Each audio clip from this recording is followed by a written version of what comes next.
Bienvenidos, esto es Vox, Poco Ortodoxas. Es un programa que hacemos 3 mujeres economistas con la idea de sacar la academia de la universidad y llevarla a las calles. Por eso, una vez por semana a las 20 horas por Radio El Informante, tenemos una cita para charlar de los temas destacados de la semana, intentando aportar una visión académica al día a día. Este programa lo hacemos comúnmente, además que con Antonella Gerbaji. Buenas noches, Santo. Hola. Lo hacemos con Ana Laura Jaruf, que hoy no pudo estar presente, pero que le mandamos un beso enorme y nuestros mejores deseos de recuperación. Pero digamos, para que nuestros oyentes no se asusten, que está bien, Ana, no es que está con COVID, sí. ni que... No. Se cayó de la bici, pero se va a reponer pronto. Es cierto. Así que, bueno, un besito para Ana. Este programa se lo dedicamos. Sí. Bueno, mi nombre es Noelia Méndez Santolari y les doy la bienvenida a un programa en donde vamos a charlar sobre las novedades económicas de la semana, el impuesto al sello que incorporó la Ciudad Autónoma de Buenos Aires y trajo mucho revuelo en Twitter. Y además tenemos una entrevista con Leandro Mora Alfonsín, director nacional de Desarrollo Regional y Sectorial del Ministerio de Desarrollo Productivo, para charlar un poco sobre la actualidad de la industria en Argentina. No se lo pierdan. ¿Te parece que ya empecemos con el concepto y la consigna de hoy, Anton? Sí, por favor. Bueno, hoy vamos a charlar sobre capacidad instalada como concepto, ya que es un indicador que esta semana publicó el INDEC y arroja un porcentaje de utilización de capacidad instalada para septiembre de 60,8%. Bueno, para empezar vamos a contarles cómo se arma este indicador, cómo lo arma el INDEC, que es el organismo que lo mide y que lo publica, y se trata de que mide la proporción utilizada en la industria, en términos porcentuales, de la capacidad productiva, ¿no? Entonces, vamos a dar un ejemplo como para que sea más fácil, ¿no, Anton? Sí, a mí se me ocurrió uno que es, por ejemplo, si yo tengo una fábrica y tengo 2 máquinas, pero en realidad uso una máquina porque pienso que voy a vender solamente, por ejemplo, si mis 2 máquinas hacen 100 pares de zapatillas, pero yo creo que voy a poder colocar 50 pares, uso una máquina, hago 50 pares y estoy usando la mitad de mi capacidad instalada. Entonces mi capacidad instalada estaría el 50%. ¿Sería algo así, no es? Correctísimo. Este relevamiento que hace el INDEC comprende un panel de entre 600 y 700 empresas donde le hacen algunas preguntas para determinarlo, y para su cálculo se tiene en cuenta cuál es efectivamente la producción máxima de cada sector, se hace una estimación, teniendo en cuenta, además de los criterios técnicos, el aprovechamiento de los turnos de los empleados al máximo y las paradas necesarias para el mantenimiento apropiado de dicha capacidad. O sea, si tenés que parar la producción porque tenés que hacer un mantenimiento de esas máquinas, eso también se tiene en cuenta para calcular esos máximos, esa utilización. Entonces, les contamos un poco sobre... Sí, ¿cómo venimos con este índice en nuestro país? Bueno, los números más actuales están reportados a septiembre, tienen un poco de diferimiento el número, pero el 60,8% que dio para este mes puede parecer que la industria está media máquina, pero realmente si lo comparamos con otros meses es una buena noticia. Tengamos en cuenta que en septiembre del 2019 el porcentaje de utilización arrojó un 57,7%, sin pandemia, sin nada. Sí. Y que además la actividad se viene recuperando con respecto a los peores meses de las restricciones por la cuarentena, que fueron abril y mayo, donde el indicador daba un 42 y un 46% respectivamente, casi 20 puntos porcentuales menos. Claro, menos que media máquina lo que estás, que ir a media máquina. Pero lo que a mí me llama la atención de estos índices y me hacen como pensar, es que uno cuando compra una máquina para producir, esas máquinas duran... Bueno, no todas, pero pueden durar 50 años. O sea, estamos hablando de máquinas que no es que duran un año o 2 en general. Claro, tenés que hacer una previsión a largo plazo. Instalada, claro, esas inversiones de capital que uno hace, por ejemplo, si yo compro una máquina, esa capacidad se me agranda para años. Entonces, Argentina puede tener los ciclos de auge y capaz más recesión, si en el ciclo de auge compró máquinas, ya aumentó esa capacidad instalada, y este índice ya va a ser afectado, o sea, el denominador, si estamos viendo lo que usás sobre lo que tenés, ya te va a dar números que ya se agrandaron. Sí, totalmente. Bueno, acá tengo un dato interesante por esto de que decimos del auge, cuándo se capitalizan las empresas. Y algo interesante para reflexionar es en la época de la convertibilidad, donde el desempleo tocó máximos históricos. Sí. También fue un momento para que las empresas se capitalizaran mucho, porque en comparación, comprar maquinaria afuera era barato, ¿no? Entonces, en ese momento hay muchos papers que dicen que se aumentó la capacidad instalada y que fue lo que hizo posible que en la época de recuperación, en el 2003, con la gran devaluación, ¿sí?, la recuperación de Argentina fuera rápida, porque tenían con qué producir. Al cambiar las condiciones macroeconómicas, había capacidad instalada. Es importante tener con qué también.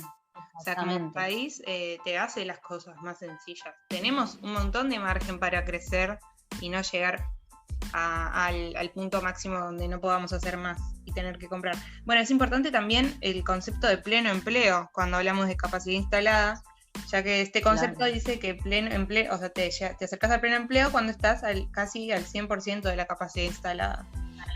Así que estamos bastante lejos del pleno empleo. Por ahora tenemos bastante para seguir creciendo. Eso es algo, si queremos pensarlo como por el lado bueno. El vaso medio lleno. Claro, tenemos ahí para seguir dándole creciendo, tal cual. Y por sector, ¿cómo estamos? Si queremos ver quiénes están más a media máquina o metiéndole más ATR, como decís vos, ¿no? Sí, me encanta. A todo ritmo están los productos minerales no metálicos, sí, y el papel y cartón, que tienen porcentajes de utilización que superan el 70%. Bien. Es medio raro el papel y cartón, la verdad, no sé quién lo usa. Bueno, sabes que yo estaba pensando que cuando tenés que hacer una compra por Mercado Libre o envíos, si hablamos de e-commerce, las cosas vienen en cajitas y también vienen con un papel pegado, así que puedes ir por el lado del e-commerce, ahí hay como la digitalización no se deshizo del papel y del cartón, sino que capaz le está dando un impulso. Ojo. Es cierto, mira por dónde. Sí. Después, bueno, me gusta esa hipótesis. Sí. Después llegamos a los productos minerales y no metálicos. Tenemos que pensar en la arena y todos los insumos de la construcción, que últimamente están bastante señalados porque parece que las empresas no están garantizando los insumos para la construcción, y se habla de especulación, también medio relacionado con los nuevos Procrear. Y esos precios estaban bastante volátiles, los de los insumos de la construcción, y parece que se frenan a veces algunos proyectos porque no tienen cómo construir, porque no tienen lo que necesitan. Así que esto también, con un 77,8%, los productos minerales no metálicos están liderando la capacidad instalada. Y a los que les fue peor, tenemos a la industria automotriz con un 46,2%, y a la metalmecánica, excepto automotores, con un 44,7%. Esas son las que están abajo de los índices de capacidad instalada. Muchísima dispersión, ¿no? Mucha diferencia entre el 70% y el 46 y 44%. Así que bueno, para redondear este tema hoy, queremos saber ustedes cómo vienen, nuestros oyentes, cómo vienen de capacidad instalada, porque estamos llegando a fin de año. Les voy a tirar un dato: faltan 37 días para que se termine el fin de este año 2020. Nada. Yo no lo puedo creer, particularmente. Pasó volando.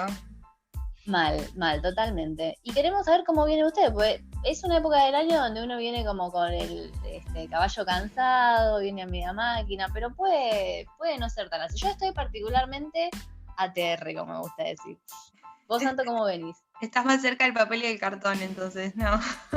Yo tengo mis momentos, soy medio volátil. Vengo como que a veces ATR, a veces vengo como la metalmecánica, así que no te puedo, tengo una dispersión muy grande en mí. Está muy bien. Semanas y semanas, sí. Está muy bien, te da como un respirito. Bueno, queremos saber ustedes, nos cuentan por las redes sociales, y si te parece pasamos a los temas de la semana, Anto. Vamos.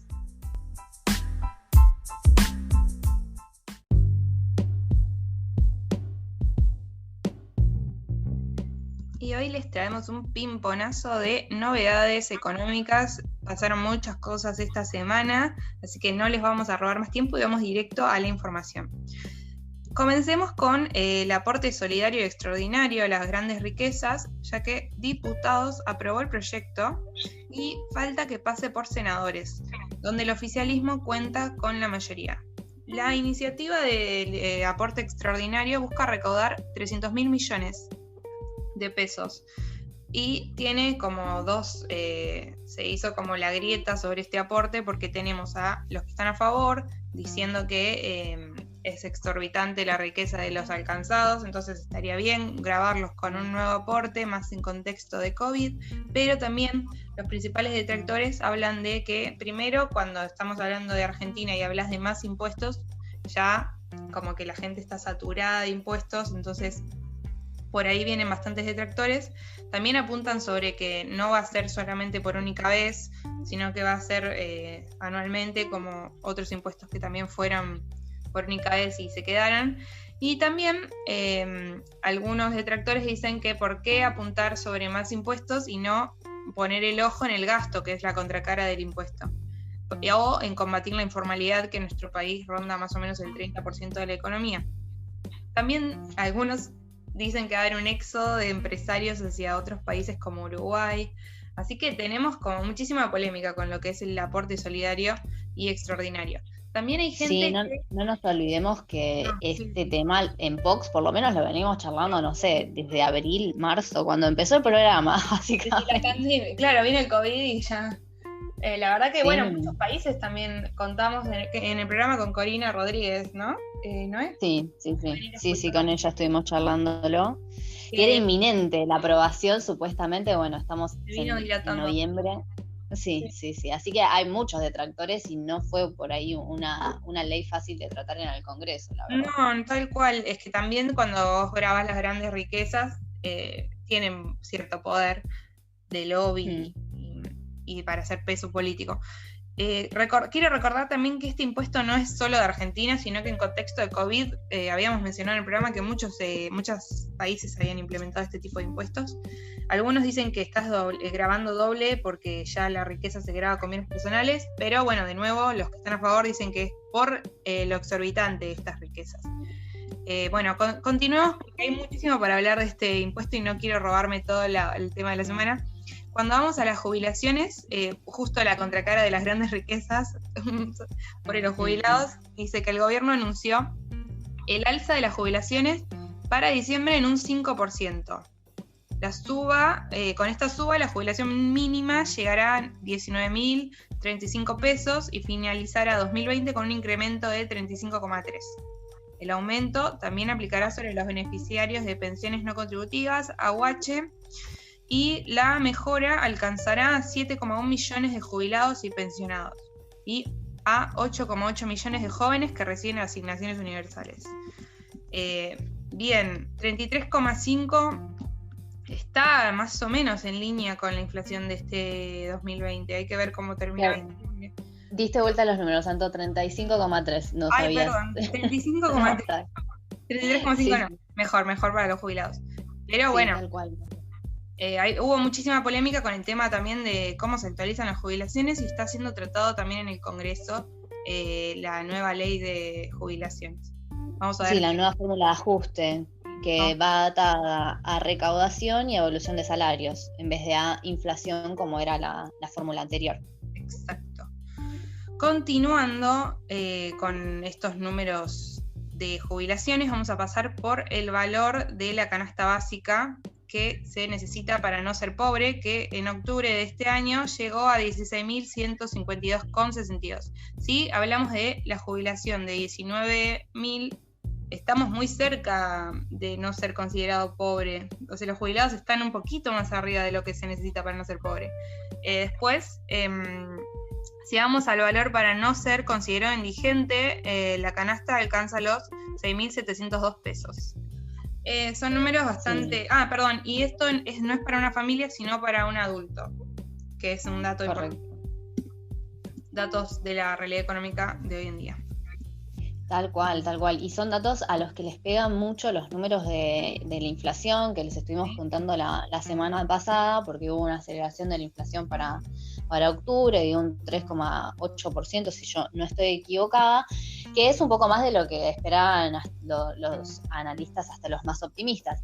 Y sobre todo preocupa la inflación que tiene que ver con los alimentos, que le pega de lleno a la canasta básica. Siempre vienen más arriba que la inflación.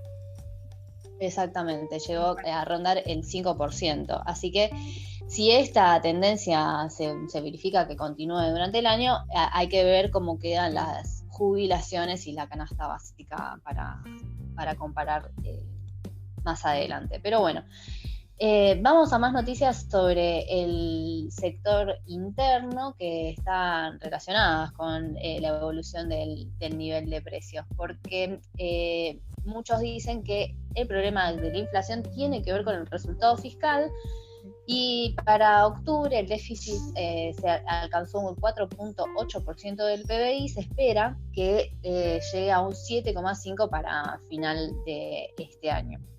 Y otro punto importante que le pega mucho a los precios es que esta es una de cal y una de arena, ¿viste? Como siempre. Tenemos que los precios de las commodities vienen registrando alzas, lo cual nos beneficia porque podemos vender nuestros productos de exportación más caros, pero por el otro lado tenemos que también afecta a al alimento del ganado. Entonces, claro, si afecta al alimento del ganado, también te pega en la canasta básica el corte de carne. Sí. Entonces no sabemos qué nos conviene al final, ¿no? Estamos Tal cual. Los commodities, pero después te vuelve por el tema de la carne. Es tremendo. Exacto. Mira, yo te tiro los números y ustedes saquen sus conclusiones. Desde el 1 de octubre hasta el 19 de noviembre, el precio del grano de soja aumentó un 15,2%. Y los de harina de soja crecieron un 14,9%. El maíz en grano un 12,3% y el trigo un 3,6%. Así que bueno, son todas cosas que por un lado nos benefician porque mejoran nuestro intercambio internacional, y por otro lado tenemos que ver cómo le pega a la canasta básica. Y también no nos olvidemos que aumentaría la recaudación por los tributos aduaneros si aumentan los precios de los commodities, así que el gobierno ahí le entregaría más plata. Es cierto. Que ayudaría también al resultado fiscal. ¿Viste cómo todo se relaciona con todo acá? La economía. Es terrible. Sí, todo tiene que ver con todo. Pero bueno, esas fueron las novedades de la semana. Hay que estar muy atentos de cómo cierra este año con el nivel de precios y el resultado fiscal. Sí. Si te parece, Anto, pasamos a el Abrohilo, que tenemos se relaciona perfectamente con nuevos. Ahora sí. No les quiero spoilear, vamos para el Abrohilo.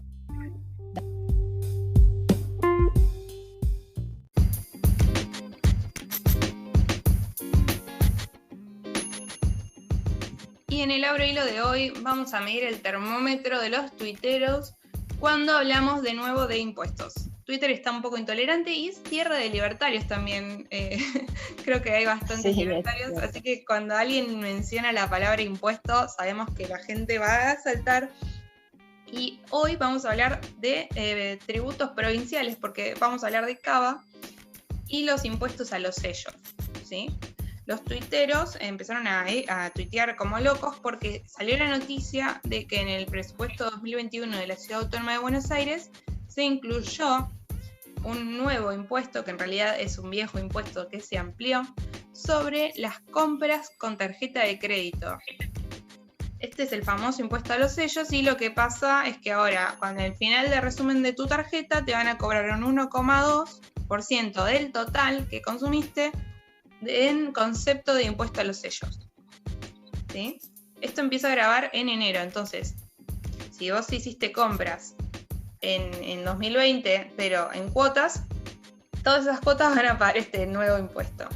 ¿Por qué cada resumen de la tarjeta va a tributar este impuesto al sello?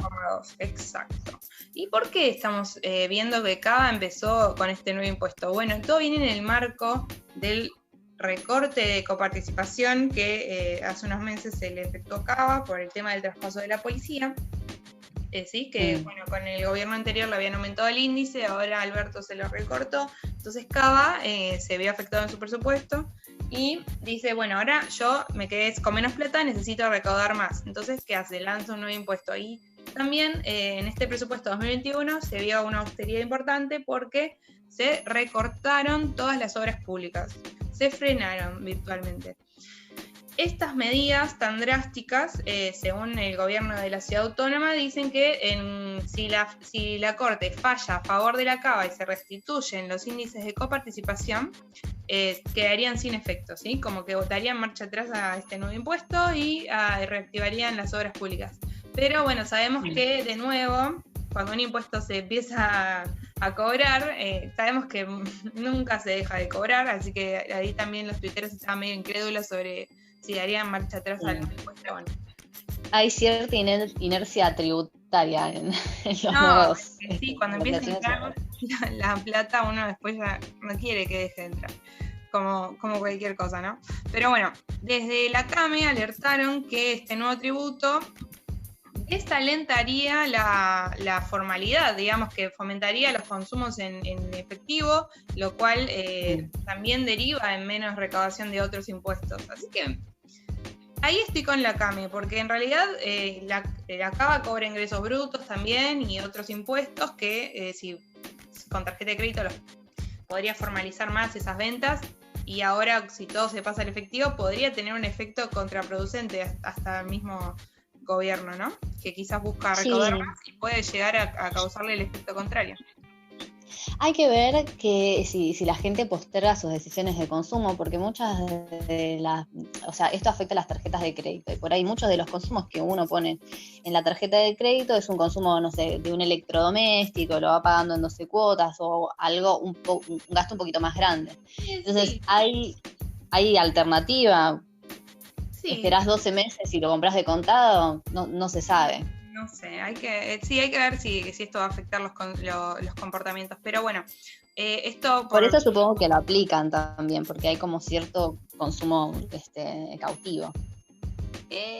Mira, te digo que ahora con el tema de e-commerce, muchísima gente se está volcando a la tarjeta de crédito más que al efectivo en ese campo, viste que es más fácil pagar con tarjeta a veces, pero no nos adelantemos, esto por lo pronto no aplica a tarjetas de débito, pero algo importante es que este impuesto ya se cobra en Buenos Aires, Tucumán, Córdoba, Mendoza, Chaco, San Luis y Tierra del Fuego, así que no fue un invento de Rodríguez Larreta, es algo que ya existe.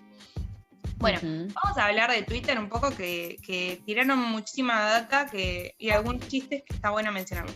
@GonzaRondi dice, ahí va Cava con un impuesto transitorio que luego se convertirá en permanente como el impuesto al cheque. Bueno, vamos a ver que con el tiempo ocurre o no.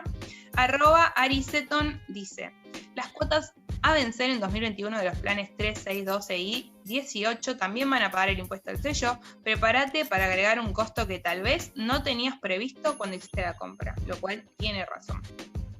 Después, @GonzaRondi dice, mientras siga siendo menos de la mitad de la inflación mensual, no hay problema, lo paga la nominalidad. Pero ahí yo te digo, Gonza, sí, pero no, porque eso es algo que antes no pagabas, así que no estés tan contento de que vas a pagar solo. Después, ¿lo pagas vos, Gonza? Claro. No, lo va a pagar con alegría, no. No. Ariseton vuelve a decir, ¿se dan cuenta que con este 1,2 a los consumos con tarjeta de crédito que paga el consumidor se revierte por completo la baja de tasas que lo habían logrado, ¿no? Esta baja de tasas de los costos de tarjeta de crédito, que habían bajado de un 3% en marzo de 2017 hasta 1,18% del 2021. Lo que ahora se termina pagando un 3% de nuevo, pero la diferencia es que antes se lo llevaban los emisores de tarjeta, este diferencial, y ahora se lo lleva el gobierno de la ciudad como impuestos. Y otro dato que no me acuerdo si tiré es que el gobierno porteño con esta nueva medida busca recaudar 7.700 millones en el 2021. Así que desplata, digamos, este nuevo impuesto, va a recaudar bastante. Pero no los quiero agobiar con el tema de impuestos, ya hablamos en varias ocasiones. Así que si quieren, vamos a pasar a un tema musical y después escuchar la entrevista con Leandro Mora Alfonsín y conocer más sobre la actualidad de la industria. ¿Qué les parece? Excelente, vamos.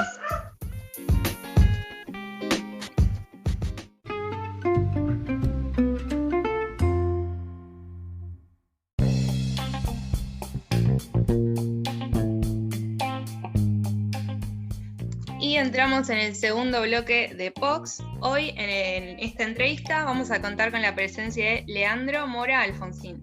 Leandro es Director Nacional de Desarrollo Regional y Sectorial en el Ministerio de Desarrollo Productivo. También es especialista en temas industriales, docente de la UBA, de la UCES y de la UNCS, o sea, Universidad Nacional de General Sarmiento. Buenas noches, Leandro, ¿cómo estás? Hola, Anto, hola chicas, ¿cómo andan? ¿Todo bien? Hola. Bien, bueno, acá andamos muy bien. Gracias por acceder a la entrevista. Queríamos, más que nada, que nos cuentes un poco de tu trabajo en el ministerio. ¿Cuáles son las áreas en las que están trabajando? ¿Cómo ven los puntos de la industria hoy en día? ¿En qué están trabajando ahí? Bien, bueno, te lo puedo responder de dos maneras. Por un lado, desde el lado del organigrama y después por el lado de la agenda. Bien. Nosotros, la dirección nacional que tengo el honor de conducir está dentro de la Subsecretaría de Industria, la subsecretaria Julieta Lustó, que a su vez forma parte de la Secretaría de Industria, Economía del Conocimiento y Gestión Comercial Externa, que lidera Ariel Yale, por supuesto en el Ministerio de Matías Culfas. Digamos, dentro de la subse de industria hay tres direcciones. Está la Dirección Nacional de Gestión de Política Industrial, que es la vieja Dirección Nacional de Industria, donde pasan todos los regímenes que ya existen, los expedientes de los regímenes y cuestiones vinculadas a, por ejemplo, el régimen automotriz, de negociaciones Mercosur, toda la política industrial que ya existe. Después está la Dirección Nacional de Desarrollo de Proveedores y Compra Argentino, que maneja el programa de desarrollo de proveedores y está trabajando en la ley nueva de Compra Argentino y demás. Y una tercera pata, y una tercera Dirección Nacional, que es la que me toca a mí, la Dirección Nacional de Desarrollo Regional y Sectorial, que es la de la política industrial que no existe, la de la política industrial que hay que hacer. Bien. Es decir, trabajamos mucho en eso, en el diseño de política industrial, pero lo cierto es que el trabajo también va a dos velocidades. Hay una velocidad estructural, que es esto que te digo, que es el diseño de política industrial, que es el diseño no solamente el diseño, es el diseño, ejecución, medición de impacto, y en ese sentido el diálogo permanente con los sectores que nosotros constituimos a través de las mesas sectoriales, mesas que hoy se están dando en el marco del Acuerdo Económico y Social decidido y orientado por el presidente de la Nación. Y más allá de esa dimensión estructural, está la dimensión de la coyuntura, la dimensión del día a día, en la que también hay que tener en cuenta lo siguiente: nosotros con cualquiera de los sectores nos podemos sentar a hablar cómo queremos orientar la competitividad, la acción y las medidas de acá a los próximos 5 años, de acá a los próximos 10 años, y cómo queremos al sector. Podríamos hablar horas con cada sector de ello, pero lo cierto es que tenemos que atender el hoy. Si nosotros no solucionamos los problemas o las cuestiones que tengamos hoy, no se genera como esa cuestión de confianza. Entonces, por eso siempre estamos trabajando en esas dos velocidades. Y eso tiene que ver con cómo encontramos la industria cuando llegamos, ¿no? Cuando nosotros llegamos, la industria acumulaba 19 meses consecutivos de caída.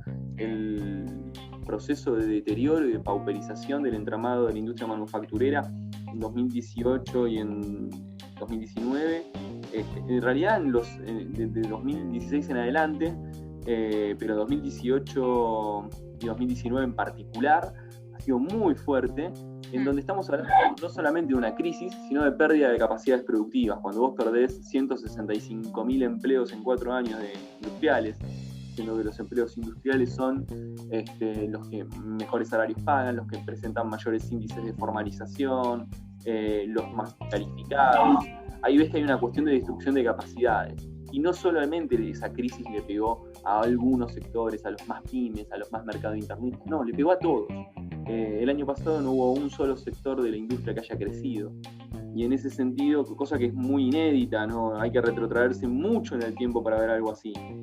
Y en ese proceso de recuperación que comenzamos a partir de diciembre, en diálogo permanente con los sectores, para ponerte solamente un ejemplo, esto siempre lo dice el secretario Yale, solamente en el despacho de él tuvimos 172 audiencias en enero. Solo en enero y solo en el despacho de él 172 audiencias con cámaras, empresas, o sea, con una cercanía muy intensa con el entramado industrial, escuchando los problemas que había, entendiendo dónde estábamos parados, y en el momento que estábamos empezando incluso con ciertas medidas de recuperación, de reconstituir el financiamiento, veníamos de niveles de tasa de interés prohibitivas. Cuando empezamos con esa agenda, en marzo cayó la pandemia. Y que la pandemia, por supuesto, tuvo sus efectos que son conocidos por todos. Podemos repasar algunas cosas, pero la agenda de trabajo nuestra con la pandemia había empezado incluso en enero. Nosotros lo tomábamos como un problema originado, o sea, un problema netamente asiático en enero, que podía incidir en la provisión de insumos. Muchas de nuestras cadenas de valor, sobre todo la metalmecánica, la química, la electrónica, dependen de insumos asiáticos. Por ende, veíamos cómo podía impactar eso en la provisión de insumos y cuáles eran los proveedores internacionales que podían reemplazar a los proveedores asiáticos, si es que los había. Sí, a mí perdón que te interrumpa, a mí me causa gracia porque por lo menos en la empresa donde trabajo me pasó al revés. En enero ya empezaban a llegar los avisos de este nuevo virus. Yo dije, bueno, pero China está tan lejos, y 30 días después ya teníamos que evacuar más o menos la oficina.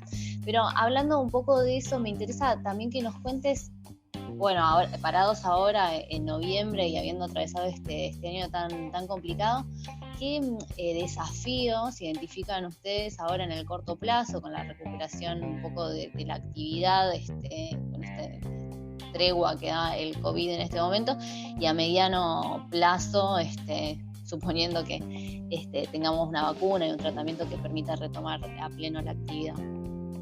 Bueno, los desafíos en realidad son la continuación de muchos de los que teníamos y los nuevos que surgen a partir del nuevo momento económico, si se quiere. Es decir, nosotros lo que tenemos es que lograr volver sostenible este proceso de recuperación que está iniciando y que nosotros lo vemos en muchos sectores. Ya fíjate que los últimos datos, que son los correspondientes a septiembre, tenés una industria que ha crecido y donde si aplicás cualquier índice de difusión te da que más del 60% de los sectores industriales está en un proceso de crecimiento. Si bien hay mucha heterogeneidad, hay algunos sectores que les cuesta un poquito más, estamos viendo en la mayoría de los sectores que trabajan a 3 turnos, que incluso les está costando manejar el tema de la dotación de personal por el tema COVID, por el tema de contagios que puede haber, porque cuando vos tenés un contagio en una planta lo que haces es suspender todo el turno, entonces eso genera problemas. Al mismo tiempo, al ser un país federal donde tenemos la industria repartida en todos los puntos del país, el tema del movimiento de insumos es también un problema que genera tensiones, porque hay algunas provincias que son más restrictivas que otras, entonces esas cuestiones limítrofes están generando algunas tensiones desde el lado de la oferta, digamos, y vemos una demanda que ha empezado a responder, una demanda sobre todo en los segmentos semidurables como electrodomésticos, muebles, motos, movilidad en general. Estamos viendo una recuperación de la demanda que al sector industrial le está costando un poquitito responder con velocidad en función de estas tensiones. Ahora bien, son problemas muy distintos que los que teníamos en enero, eso es celebrable, pero sí. son Leandro, perdón, que justo estabas hablando de esto del tema de insumos, de los proveedores, y casualmente nosotros habíamos estado leyendo hace un par de días o semanas respecto era puntualmente la industria automotriz, pero por lo que decís quizás se repite en otros sectores, se están hablando de que faltan insumos, ¿no? Suministros, calculo igual que quizás algunos también tienen que ver con la importación. Esto que, digamos, frena la producción, ¿cómo ves este panorama? Y si crees que se puede, es decir, primero, ¿es solamente por la pandemia o también hay falta de insumos que tiene que ver, calculo yo, con bienes importados y por ende se le suma el otro problema que es actualmente esta situación en el mercado cambiario, si se quiere? ¿Cómo lo ven ustedes? Y si ven una solución en el mediano plazo o cómo se está abordando. Son cuestiones coyunturales que responden a la lógica del momento y a la lógica también de la pandemia. Hay un fuerte estrés en las cadenas globales de valor por la provisión de insumos. Hay ejemplos que son muy categóricos en esto, por ejemplo, el informático. No se consiguen en ninguna parte pantallas para computadoras porque aumentó muchísimo la demanda de esto. Lo mismo partes de bicicleta. Te pongo ejemplos puntuales que uno tiene en la cabeza rápido, ¿no? Ahora, esas cuestiones coyunturales se están solucionando, se están normalizando en la medida que va ganando velocidad y va ganando ritmo. Nosotros tenemos ese doble desafío. No solamente está la pandemia, sino que nosotros venimos con algunos sectores que tenían sus capacidades muy dormidas. Por ejemplo, esta semana tenemos la buena noticia de que el financiamiento que se ha dispuesto en términos de motos para el público a través de la línea de financiamiento del Banco Nación ha sido un éxito y los stocks disponibles de 5.500 ya están todos reservados. ¿Cómo estaba el sector motos a principio de este año? Venía de una caída, con caídas que registraba interanuales en algunos meses del año pasado de hasta el 80%. Se pasaron de fabricar 900.000 motos en la Argentina a 200.000 el año pasado. Es decir, había capacidades dormidas que cuando vos empezás a hacer girar la rueda y empezás a lubricar los procesos, tienen como ese traqueo, tienen como ese tiempo de readaptación. Ahora bien, ¿qué es lo que estamos viendo? Que la industria está respondiendo y está respondiendo muy bien a estos desafíos, está viendo buenas respuestas, está aumentando la producción en todos los segmentos, y son las tensiones propias de un momento donde empieza la recuperación. No tenemos que dejar de lado que si bien vos usaste la palabra de que el COVID está dando tregua, yo lo pongo un poco en discusión en el sentido de que estamos adaptándonos a un mundo con COVID hasta que llegue la vacuna. Es decir, seguimos en niveles altos, digamos, de lo que es la circulación de virus y demás, y estamos adaptando la vida a ello. Por ende, hay todavía un estrés vinculado a la pandemia sobre las actividades productivas. Y eso es algo que tenemos que tener en cuenta.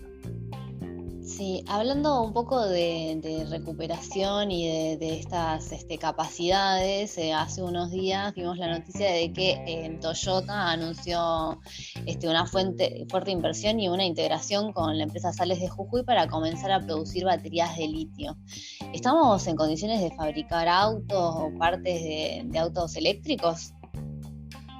Estamos en camino estamos dentro de ese proceso. Una de las mesas del Acuerdo Económico y Social es la mesa con el sector automotriz, donde se está discutiendo cómo acompañar a este sector que es tan importante. Digamos, no muchos países en el mundo fabrican autos, o sea, es realmente,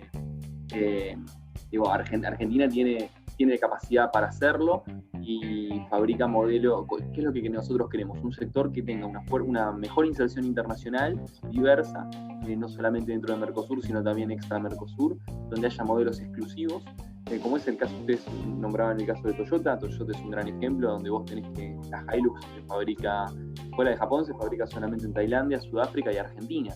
Desde Argentina ellos exportan a 22 países ese producto, y eso es un poco lo que nosotros queremos de modelo para la industria automotriz. Eso y la integración de autopartes locales, porque la gran riqueza que tiene el sector automotriz es el entramado del autopartismo, que es el que genera muchísimo empleo, es donde se van dando las innovaciones y las adaptaciones tecnológicas más locales, ¿no? Porque son estas autopartistas las que trabajan bajo las pautas de lo que las matrices imponen en estas cadenas globales de valor. ¿Y hacia dónde va el sector automotriz? El sector automotriz de acá a 15 años va a donde no vamos a discutir autos, sino que vamos a discutir movilidad, con energías limpias, con mejores tecnologías, la movilidad de tipo sustentable. Y Argentina tiene que estar en esa discusión, y eso es lo que discutimos con el sector, y donde vemos que hay respuesta de inversiones. El hecho de que ya haya inversiones de terminales en la tecnología de baterías de litio que favorezca la producción de estos elementos es una muy buena noticia, y después queda un largo camino por recorrer. Tenemos que pensar, cuando hablamos de electromovilidad, también hablamos de la infraestructura en electromovilidad, todo el desarrollo de proveedores atado con esto, y la tecnologización y el uso de elementos más modernos y versátiles. Es decir, el uso del aluminio intensivo, por ejemplo, digamos, ¿qué diferencia hay entre los autos más antiguos y los más nuevos? Los más antiguos eran más pesados, ese peso te lo da el uso de partes ferrosas, de hierro, más pesadas. Los autos más modernos son más livianos, pesan menos, usan más aluminio.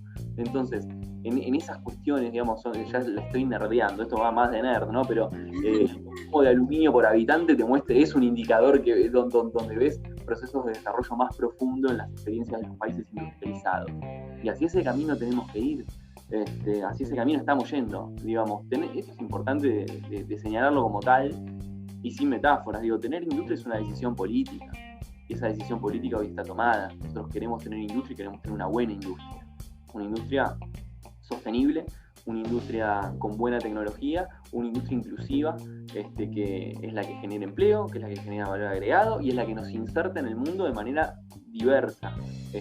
Nos diversifica la ganancia exportable, nos hace ganar nuevos mercados, digamos, y eso es una fortaleza que tiene la Argentina. Y en el caso de electromovilidad, bueno, te lo tomo, o sea, estoy diciendo algo general en función de lo particular de tu pregunta, pero no es una excepción en este punto que es el de la electromovilidad. Sí. Y Lea, consulta, respecto a lo que es la industria hoy, digamos, antes de pensar en acuerdos futuros, que obviamente estamos de acuerdo con vos, o por ejemplo yo estoy de acuerdo con vos, que está buenísimo esto de fomentar la industria. Nosotros cuando habíamos analizado también el sector automotriz, habíamos notado, o sea, hay un acuerdo con Brasil, que es el Flex, que de paso te pido si tenés alguna forma de explicarlo, que sea sencillo para la audiencia, bienvenido. Pero hay como distintas versiones, o sea, por un lado parece que está bueno porque nos aseguramos de alguna forma el intercambio comercial y esto de las cadenas globales de valor que vos comentabas, pero por el otro hay una situación que muchos opinan desventajosa para Argentina desde el punto de vista de la balanza de pagos o del tema de las divisas. ¿Esto es así? Digamos, vos, ¿qué opinas al respecto? Digamos, ¿es más bueno que malo? ¿Hay espacio para mejora? ¿Así como está bien? ¿Quizás tienen previsto en su agenda, digamos, rever esto? ¿Cuál es la situación? Mirá, sobre ese punto, digamos, son varias cosas las que planteas en la pregunta, pero nos sirve para entender, me sirve para tirar un hilo muy interesante que es la importancia de tener industria y de apostar a tener industria. Que no solamente se vincula con el tema del empleo ni con la agregación de valor, sino también con el tema de divisas, en el sentido de, vos imaginate un país como Chile, ¿no? Donde los autos son importados, donde no hay una fabricación nacional de autos. Si nosotros tuviésemos la misma estructura, el déficit que nosotros tendríamos solamente explicado por el mundo automotriz, o sea, sin industria propia, sería en lugar de los más o menos 4.500 millones de dólares estructuralmente promedio de los últimos 15 años aprox, sería de 12.000 millones de dólares. Es decir, el hecho de tener industria es, por supuesto que la industria consume divisas, pero digo, consume divisas para generar divisas. Y eso es el juego que hay que entender. Digo, porque divisas se consumen en parámetros de consumo. La industria consume divisas, la gente consume divisas. Es decir, los consumos son múltiples. Ahora bien, ¿para qué? El tema es no el qué, sino el para qué. ¿Para qué estoy consumiendo divisas? Si es para generación de agregación de valor que mejore la inserción internacional, entonces no es un consumo inocuo, sino que es una forma de inversión, por decirlo de algún modo, ¿no? Ahora bien, eso por un lado. O sea, primera respuesta sobre el tema de la demanda de divisas, eso por un lado. Después, por el otro lado, vos me planteás el tema de la relación con Brasil. Por supuesto que el Mercosur, como una estrategia de integración internacional y con su forma, que es una unión, en términos de Fernando Porta en este caso, una unión aduanera imperfecta, que, digamos, constituida en 1991, todavía no ha logrado tener los objetivos base de tener en todas las posiciones arancelarias arancel cero y un arancel externo común para cada partida. Hay cosas que todavía se están trabajando. En el sector automotriz, por una cuestión de diferencia de escala, está esto del flex, que para el intercambio tiene que haber una relación de fuerzas en las que vos te asegures que en esa estrategia de integración no es que tu vecino te inunda de vehículos y eso te limita tus capacidades de producir, sino que generás un punto intermedio, generás un punto de negociación que es este coeficiente que se llama flex. Es la manera más sencilla en que lo puedo explicar, me parece. Y a partir pero a partir de eso, ¿cuál es el tema? Nosotros lo que hemos configurado a partir de la fortaleza que te da el Mercosur, y importante el Mercosur por Argentina y Brasil juntos, son, digamos, son muy importantes y tienen mucho para dar en el concierto internacional. Juntos, Argentina y Brasil son los principales productores mundiales de proteína animal, tenemos producción de mineral de hierro, tenemos la producción automotriz, tenemos la producción tenemos litio, o sea, es muy importante lo que puede hacer el Mercosur en su conjunto, ¿no? Ahora bien, ¿qué ocurre? Nosotros tenemos una estructura del sector automotriz en particular, donde el grueso de lo que nosotros exportamos va a Brasil. Y eso lo que genera es que tu principal socio comercial, digamos, nosotros pensemos qué pasó en Brasil entre 2013 y 2018-19, que fue una fuerte recesión, ¿no? La crisis brasilera impactó de lleno. Entonces, ¿cuál es la clave? Vuelvo a lo que decíamos en la pregunta anterior. ¿Cuál es la clave entonces para pensar el devenir y el potencial de nuestra industria automotriz, que es rica, que es súper interesante, que tiene una tecnología maravillosa, que genera empleo y que tiene modelos que tienen una muy buena inserción internacional? Diversificar mercados. Nosotros lo que tenemos que hacer es orientar incentivos a que se ganen mercados extrazona, en donde se fortalezca el perfil de inserción internacional de tu producción. Por supuesto que son mercados hipercompetitivos, vivimos en un mundo que es vendedor, no comprador. Pero digamos, por eso tienen que estar bien, por eso lo que se necesita para aprovechar eso es política industrial. Cuando hablamos de política industrial es tener claro cuáles son los objetivos para un sector. Estamos hablando de la automotriz, vuelvo sobre los 3 objetivos que señala el secretario de Industria, vinculados a un sector que tenga una alta integración de partes. Tenemos una ley de autopartes que digamos, las terminales deben cumplir y deben propender a cumplir, donde se le da lugar a las piezas locales, con modelos en lo posible exclusivos que tengan inserción internacional. Esas son las 3 patas. Digamos, plataformas exclusivas, inserción internacional e integración local. Con esas 3 patas nosotros podemos pensar todo lo demás, la generación de tecnología, de diversificación de las tecnologías, de cerrar la brecha con hacia dónde va el mundo en materia de movilidad. Todo eso parte de esta base que tenemos que consagrar. Sí. Bueno, buenísimo todo lo que nos contaste y nos explicaste. La verdad, explicar el flex tan simple no lo hace cualquiera. Nos estamos quedando sin tiempo, nos quedaron un montón de preguntas para hacerte, así que si estás de acuerdo podemos hacer otra entrevista en algunos meses para poder hacerte las preguntas que no te pudimos hacer. Pero bueno, viste cómo es esto del tiempo, que es tirano. Nos quedamos sin tiempo en la entrevista. Te agradecemos por haber venido, Leandro. La verdad que estuvo increíble la entrevista. Espero que la hayas pasado también como nosotras. Y esperamos contar con vos pronto para otra entrevista. La pasé bárbaro, les quiero agradecer a las 3.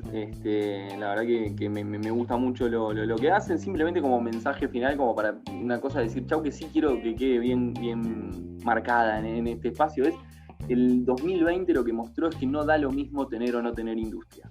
La industria fue la que mostró una fuerte y rápida capacidad de respuesta a los desafíos que puso el COVID, a los bienes sensibles a la emergencia sanitaria, en materia no solamente de respiradores, que es tal vez lo más famoso, sino en materia de elementos de protección personal. Hay 68 productos con 525 proveedores nacionales que garantizan la provisión para enfrentar un desafío tan grande como el que el mundo ha tenido este año. Y esa capacidad de respuesta la tenemos porque tenemos industria. Tener industria no es algo trivial, es una fortaleza que tiene Argentina. Y nada, quería simplemente dejarlo sentado porque me pareció muy piola para transmitir a la audiencia. Tal cual, es qué país queremos tener también. Buenísimo, muchas gracias, Leandro. Nos vemos. Ustedes.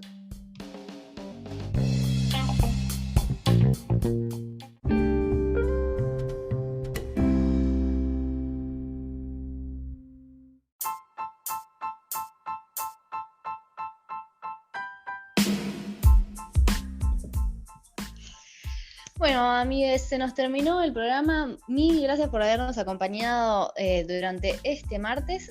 Nos volvemos a encontrar el próximo. Y si quieren seguir la conversación durante la semana, ¿dónde nos encuentran, Anton? Nos encuentran en Twitter e Instagram como Poco-Ortodoxas. Y si quieren volver a escuchar el programa, lo pueden buscar en Spotify como Poco Ortodoxas o en YouTube como Poco-Ortodoxas. Buenísimo, bueno, no que me queda más que despedirme, le mandamos un beso enorme a Ana, la extrañamos durante el programa de hoy y un placer compartirlo con vos, Santo, como siempre. Dale, nos vemos el próximo martes, chao.